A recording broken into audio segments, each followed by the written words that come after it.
Good morning. Good morning. So I was at this past week. I was at the Unity Ministers of the Mid-Atlantic States retreat, and it was less of a retreat than it was a conference. There was a lot of things that we did. First of all, we got to meet all of us ministers. We go on Monday, and dozens of ministers from all over this region, which is the Mid-Atlantic and the South, come together and share from our heart and learn from each other. And then on Tuesday, Unity people from congregations all over come and basically celebrate. There was a lot of celebration, a lot of music, a lot of dance, a lot of things that we learn from keynote speakers and workshops, and this happens in the mountains in West North Carolina at Lake Junaluska. It's beautiful. So next year, you're all coming with me because you don't want to miss it. It really is fabulous. Sue Ann was there, and the last night we had a talent talent sharing, and she got up and did her Guru Yo Mama routine. Everyone was in stitches. It was just fabulous. It was so wonderful. Thank you for doing that. Oh, it was wonderful. So, this month we have been dancing with opposites, playing with paradox, embracing enigma. And it's interesting. This is the fall equinox. It's a whole time of balance. We're kind of coming together with this idea of balancing. So that first week, we explored the paradox of surrender, this idea, this practice it's universal. Every religion and spiritual teaching, there's an idea of surrender, whether that's to God, surrender your life to Jesus, surrender to that highest divine self within, which is sort of how we conceive of it in Unity, surrendering the ego. And then we balanced that, we contrasted it with the power of will, which is one of our 12 powers that Charles Fillmore talked about. That's our power of choice. As co-creators, we have a power of choice to what we're going to do with our lives, how we're going to live, who we're going to hang with, how we're going to spend our time. And so we looked at how that could actually work together, two seemingly opposite ideas that feel like might cancel each other out, how they can actually support each other to help strengthen our spiritual growth. We did an exercise that put that together so that we could apply it to a specific experience in our life. And then the next week, which was last week, God bless you. God bless you. It always comes in threes. Last week, we explored the idea of setting our intentions, focusing our intentions to realize our heart's desire and get really specific about it and visualize the specifics of it. And so, we've been taught to do that in New Thought. But then there's this idea of letting it go, letting go of the outcome, throwing it up into the field of uncertainty, as Deepak Chopra would say. Like, how does that work? So last week, we found a way that those two ideas can really work together to support the realization of our heart's desires. And we realized that it wasn't really the specifics of something, a specific person, a specific situation.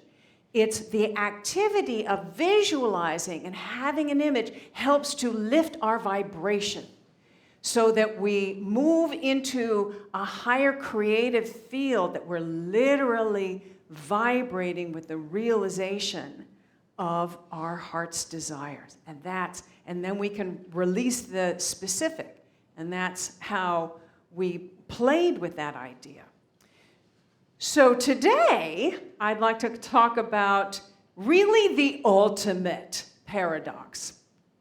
And that is being 100% human and 100% divine.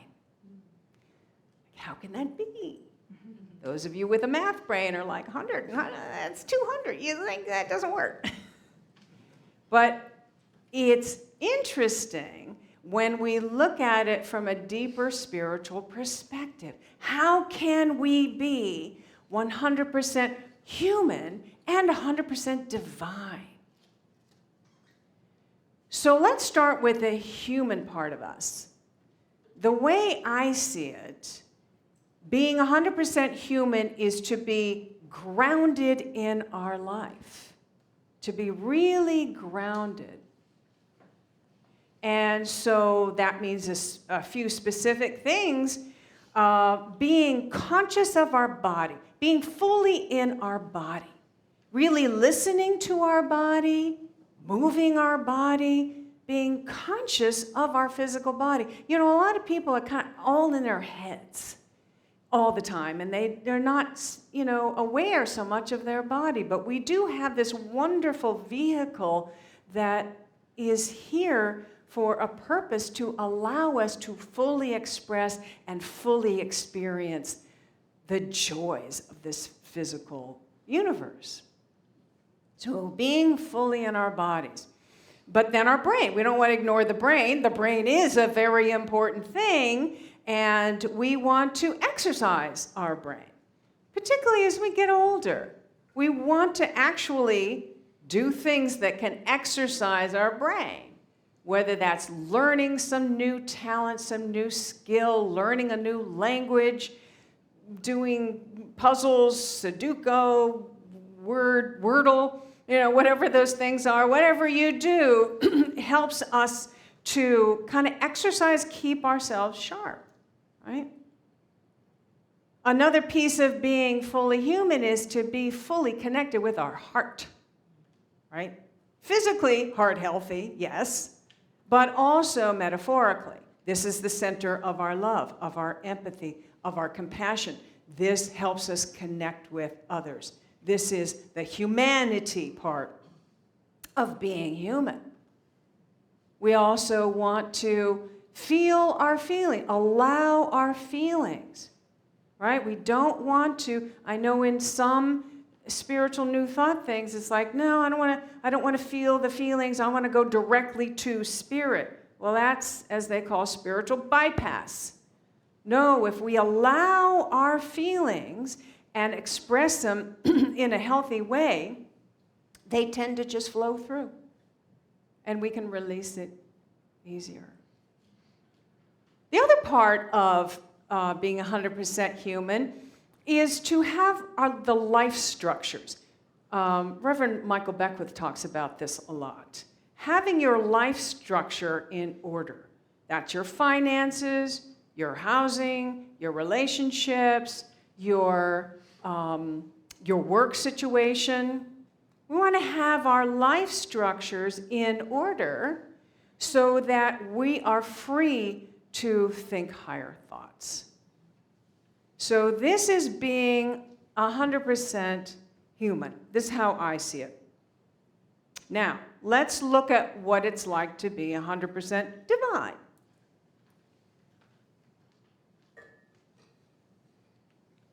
Well, the truth is, we are pure spirit. We are spiritual beings. That one infinite love intelligence of the universe expresses through and as us, individualizes as us in order to express. We are all emanations of the one divine light. That is the spiritual truth of our being, that we are spirit, and whatever is true of it is true of us. Now, most people are not completely aware that they are spirit. Most of us, I know I am not completely aware that I am a spiritual being 100% of the time. In fact, most people walk around being 99.9% human and maybe 1%, a little nod to the spiritual self, right? Maybe a little pop in and out with gratitude, or maybe a little prayer or something like that, a little nod to your spiritual self. Well, hey, our spiritual self is the largest self of us. That is our infinite, eternal self. The physical body is just this temporary set of clothes that we're wearing at this particular time. It's going to come and go. But our spiritual self, that is the eternal self of us. So we want to spend time anchoring ourselves in the awareness that we are spiritual beings. And, this is where spiritual practice comes in. We want to anchor ourselves in spiritual practice. And I always recommend, good idea to start in the morning. The first thing that you do in the morning, maybe after a cup of coffee, after you wake up a little bit. But the first thing you want to do is spend time, whatever practice it is, whether that's meditation or chanting or yoga or whatever gets your mind still so that you can experience your spiritual nature, so that you can awaken to the divine love that you are and experience it. So it's not just an idea, it's an experience. So we're anchoring ourselves in. And then at the end of the day, something to the end of the day, whatever it is. For me, I do like a gratitude practice. What am I grateful for at the end of the day? And that helps me to stay anchored and grounded. So you're sandwiching your day in spiritual practice to remember the largest part of you. Now, even still, with that, right, we get sucked into this dense human experience in the physical world.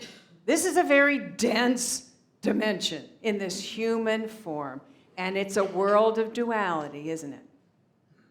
Good and bad, love and hate, peace and war. It's duality. And it is easy to get kind of sucked to it and to get kind of tricked into it, right?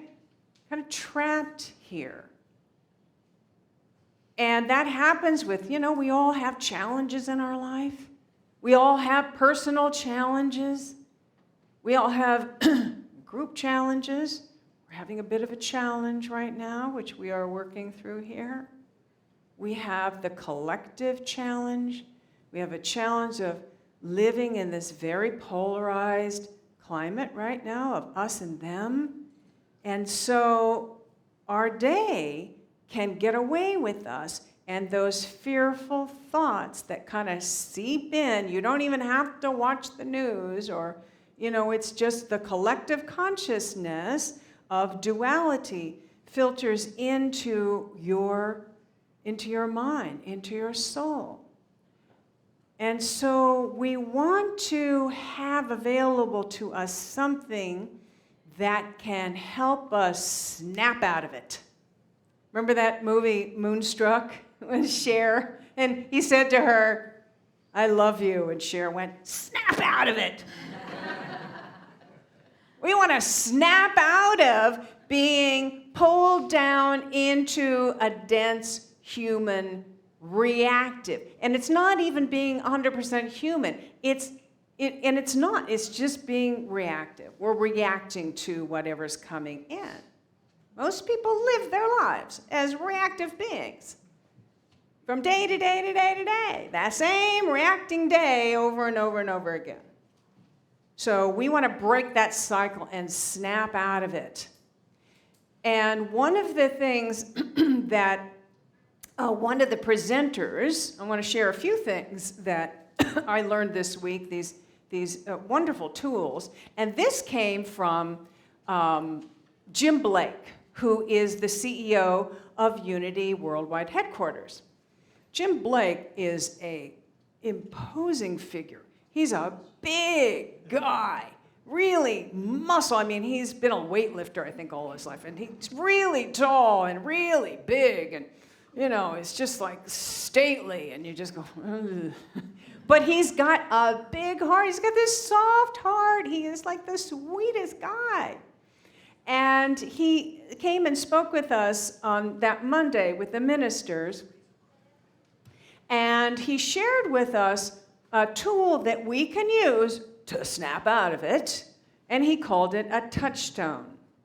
It's a touchstone that we want to make sure that we have during the day that we can use to do this, to remember, oh, yes, everything is spirit. Not only am I God expressing, but everything around me is spirit. Everything is love in expression. Everyone else is love and expression. Let me wake up and remember. What is that touchstone? So people, sort of raised their hand and were sharing, and Jim shared that he has a personal mission statement that he has memorized and he has written everywhere he goes. And when he gets kind of caught in it, he reads that and says it to himself. He also has a picture of his daughter, which started his whole journey. He went through a very challenging experience where his daughter had cancer and didn't recover. And that propelled him on a spiritual path to create a booklet at Unity, which was to help cancer patients and their families. And we have distributed, he'd like to have everybody distribute them in hospitals so that people who are just don't know what to do, they're beside themselves with grief, have something to turn to. And it's an inspirational thing. That was his idea. So the picture of her reminds him of what he's doing this for, why he's here. Someone else raised their hand and she said, I have frogs all over. Like statues of frogs. Have you seen those statues of frogs, like meditating or playing tennis, or frogs like on a lily pad, catching a fly? She's got all these frogs around her office and her home. And I was like, what? Frog? Why? Frogs? And she says, frogs, F-R-O-G, stand for fully recognizing only God. Isn't that cool? So every time she sees a frog, oh, wait a second. I want to fully recognize that it's only God. Thought that was a cute thing. Good one, right? A lot of people had putting the hand on the heart, that reconnects them, and reminds them of the spiritual truth of their being. And some people do, if the hand is here, first they go like this, like stop. Wait, let me stop. Let me stop in this moment. And then hand on the heart and reconnect. This is, I am love expressing. I am connected with you. You are love expressing.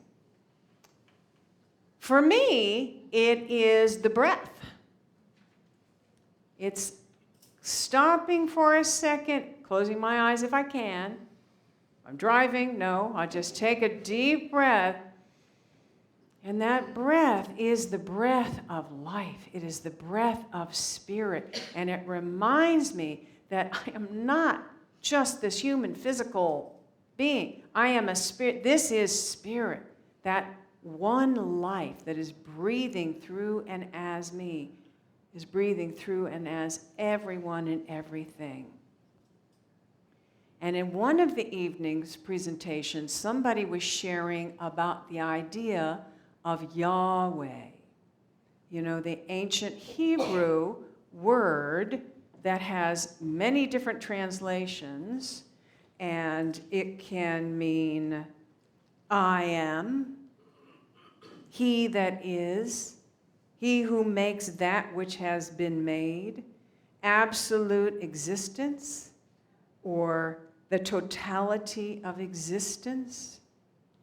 That ancient concept that what we talk about here, that we are perceiving this divine presence. That beautiful word of Yahweh. And they led us in a meditation with the breath, with Yahweh. So breathing in Yah and breathing out Weh. Do this with me. On the in-breath, think Yah. Out-breath, Weh. Yah. Weh. Yah. Weh. Yah. Weh.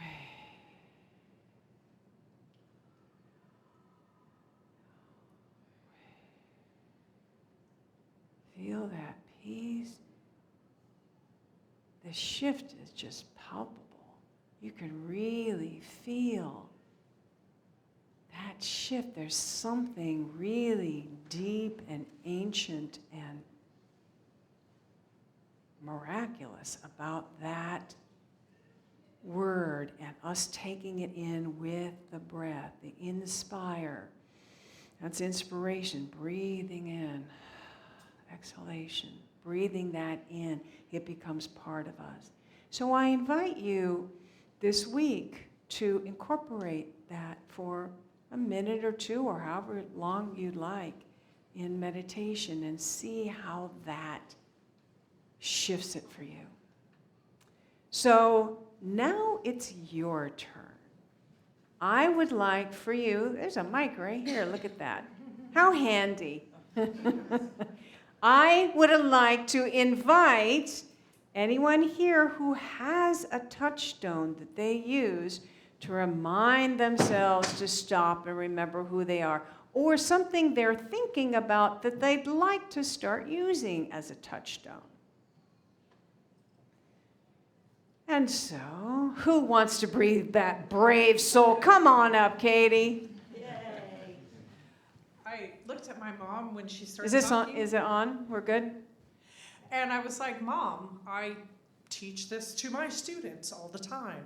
So when I teach shamanism and energy healing, and one of the things that I talk about is healing integration. And so I've been using this method of a healing touchstone for many years. And the idea is that you do a little meditation with your client, and you ask them to find their healed and fulfilled state. And then after you do the healing session with them, you ask them to bring that healed and fulfilled state into their energy body and blow the essence of that energy into the stone. And then they carry it around in their pocket with them throughout the day.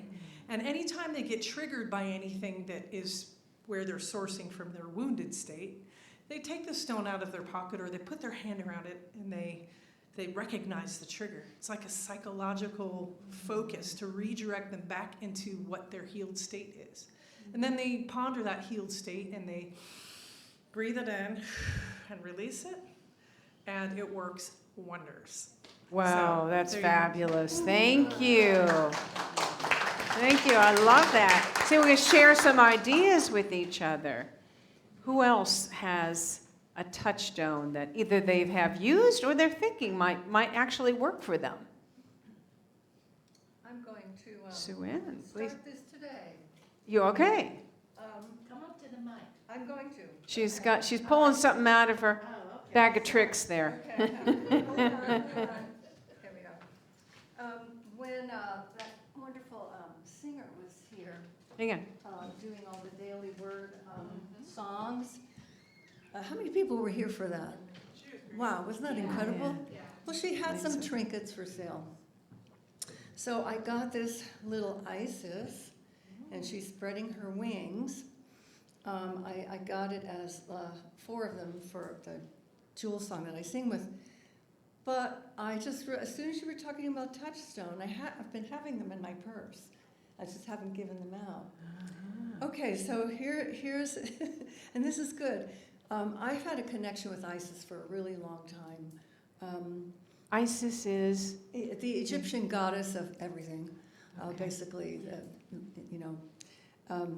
goddess of heaven. Anyway, so, but what I have been playing with is her name, Isis. If you split it in half, it's is. So it's about isness, okay? And then if you turn it upside down, it's CC. Yes, yes. I love it. Thank you. Perfect.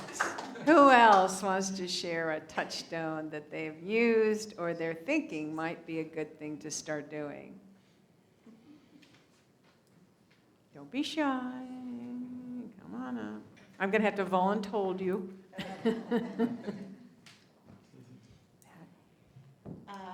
Once at a very troubling time in my life, I did a 4-day vision fast out in the desert. And sometimes on a vision fast, you're given a new name, or a new name comes. And I kept thinking, my sailboat's name was Warrior Woman. I used to be quite active in Warrior woman? Warrior Woman. I love that. And I thought, it just came to me during that vision fast. It's a little softer. And one of the guides in this group, we all met in a group at first, and then we went off on our 4-day. We met and alone, and then the guide came back to greet me, and I came down this big hill, and she says, "Hello, warrior heart." And that felt really right. And when I get scared or whatever, I just remember that name, Warrior Heart. So that's my touch. Beautiful. Yeah. Really. Are you guys getting some ideas about what could possibly be that touchstone for us to stop and remember? Okay. Come on up, Joy.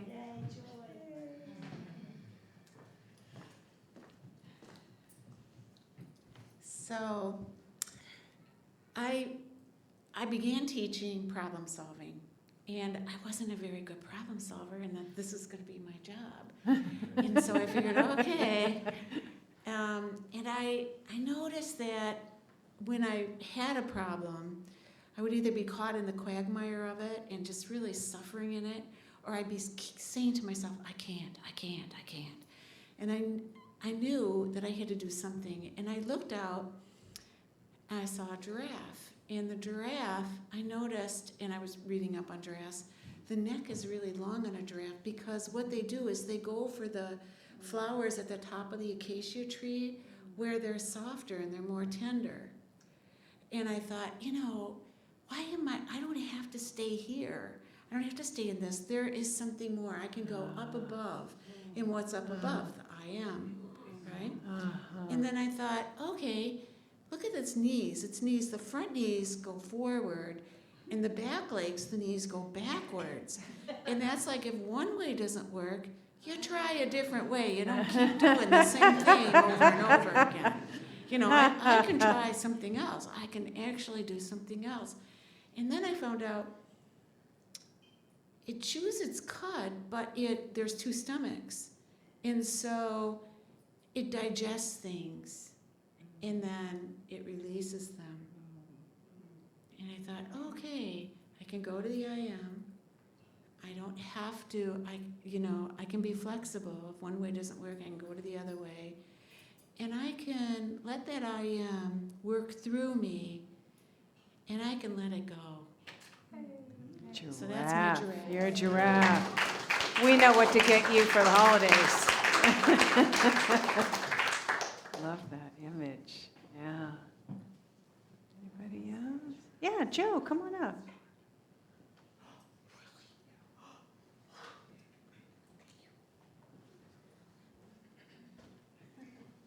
Hello, everyone. Hi. I have a technique that morphed over 40 years of repeating a mantra, and it's now simply breathe in light, breathe out love, and that comes whenever it's necessary to remind me. Breathe in light, breathe out love. Yes. Perfect. One more person who would like to share.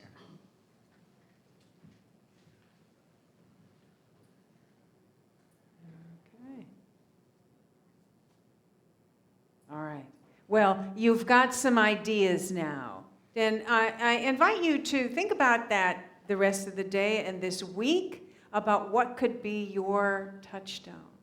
What can help you stop the mental thing, getting caught in this world of duality. Or I liked how Katie was saying the wounding did not come from the wounded place.